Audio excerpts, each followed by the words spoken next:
જય અન્નપૂર્ણા મારી ચેનલમાં તમારું સ્વાગત છે। હું આજે લઈને આવી છું બાજરી મેથીના વડા। તો હું દહીં સાથે એને સર્વ કરીશ અને જોઈ શકો છો એકદમ સરસ અને સોફ્ટ તૈયાર થયા છે। તો હવે આપણે વિડીયો શરૂ કરીશું। એક બાઉલ લીધું છે, એમાં મેં અહીંયા એક વાટકી બાઉલ જેટલો બાજરીનો લોટ લીધો છે અને એમાં અડધી વાટકી નાની કાચની છે એ આપણે ઘઉંનો લોટ લઈશું। ઘઉંનો લોટ તમારે લેવો હોય તો જ, ના લો તો પણ વાંધો નહીં। એમાં મેં આદુ મરચાં પેસ્ટ નાખી છે। જે રીતે તમે સ્પાઈસી ખાતા હોય એવી રીતે તમે નાખી શકો છો। આદુ મરચાંની પેસ્ટ નાખી છે। હવે હું અહીંયા લસણને થોડુંક 4 થી 5 કળી લસણ લીધું હતું, એને મેં અહીંયા વાટી લીધેલું છે। હવે મેં અહીંયા થોડાક તલ લીધા છે, એ ઉમેરી દઈશું। હવે એમાં હું થોડોક અજમો ઉમેરી દઈશ। અજમાને આવી રીતે હાથ વડે ક્રશ કરીને ઉમેરી દેવાનો છે। ચપટી હળદર ઉમેરવાની છે। સ્વાદ પ્રમાણે મીઠું ઉમેરીશું, હળદર ઉમેરીશું અને લાલ મરચું ઉમેરીશું। આપણે લીલું મરચું ઉમેર્યું છે એટલે લાલ મરચું આપણે ઓછું ઉમેરવાના છે। હવે મેં અહીંયા એક બાઉલ મેથી લીધી છે, એને ઉમેરી દઈશું આપણે અંદર અને થોડા દાણા ઉમેરી દેવાના છે। હવે 2 ચમચી આપણે તેલ ઉમેરી દેવાનું છે। અહીંયા ચપટી કેક આપણે હાથની ચપટી આવે એવી રીતે આપણે સોડા ઉમેરી દઈશું। ખાવાનો સોડા આવે એ ઉમેરવાનો છે। હવે બધું આપણે કરી લેવાનું છે મિક્સ। હવે આવી રીતે બધું મિક્સ થઈ ગયું છે તો હું અહીંયા ખાટી છાશ લીધી છે નાની વાટકી, એ ઉમેરી દઈશું। હવે એને બધું મિક્સ।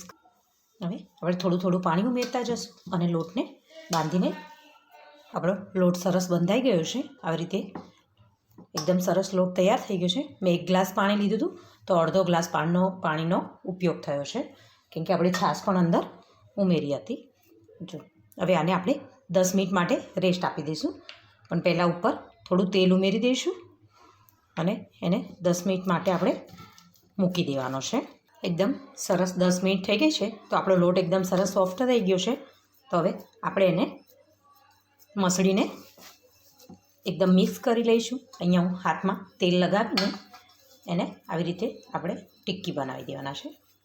ગોળ ગોળ આવી રીતે વડા બનાવી દઈશું। તો હવે આપણે બધા વડા તૈયાર કરી લઈએ। ટિક્કી તૈયાર કરીએ છીએ એટલામાં હું અહીંયા તેલ પણ ગરમ કરવા મૂકી દઈશ કે આપણે ફટાફટ એને ફ્રાય કરી લઈશું। આપણે હવે બધી ટિક્કી તૈયાર છે તો આપણે એને, મેં અહીંયા તેલ ગરમ કરવા મૂકી દીધું, તેલ આપણું ગરમ થઈ ગયું છે તો હવે ટિક્કી ઉમેરીશું। તો મેં અહીંયા જો આવી રીતે આપણે થોડાક તલ લગાવી દેવાના છે એની ઉપર અને પછી એને ઉમેરી દઈશું। જો તેલ સરસ આવી ગયું છે તો આપણે ગેસની ફ્લેમ થોડી ધીરી જ રાખશું। આવી રીતે બધી જ ટિક્કીને આપણે, વડા છે આપણા, એને તેલ લગાડી દેવાનું, તલ લગાવી દેવાના છે તો ઉમેરી દઈશું। હવે બધી ટિક્કી આપણે અંદર ઉમેરી દીધી છે તો હવે એને ફ્રાય થવા દેવાના છે। એકદમ સરસ આવી રીતે થવા દઈશું પહેલાં। તો આપણે થોડા એને ચેક કરી લઈશું। જો એકદમ સરસ કલર બદલાય છે તો હજી આપણે એને થોડા ફ્રાય થવા દેવાના છે અને ગેસની ફ્લેમને થોડી હું મીડિયમ કરી દઈશ। તો આપણા વડા હવે સરસ થઈ ગયા છે તૈયાર। તો હું એને એકદમ સરસ રીતે બધું તેલ નિતારી લઈશ। બાળકો જો આપણા હોય ને આવી રીતે મેથી તો ખાતા નથી, પણ આવી રીતે જો એમને કંઈ કરીને આપો તો એ સરસ ખાય છે। એકદમ એક ડીશમાં હું એને કાઢી લઈશ। બીજા પણ આપણે આવી રીતે ઉમેરી દેવાના છે।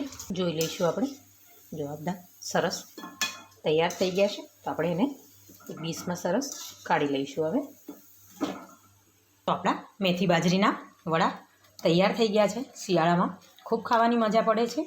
તો મેં એને દહીં સાથે સર્વ કર્યા છે, જોઈ શકો છો એકદમ સરસ તૈયાર થઈ ગયા છે। તો જો તમને મારો વિડીયો પસંદ આવ્યો હોય તો લાઈક કરો, શેર કરો અને કમેન્ટ કરવાનું ભૂલતા નહીં। જય અન્નપૂર્ણા।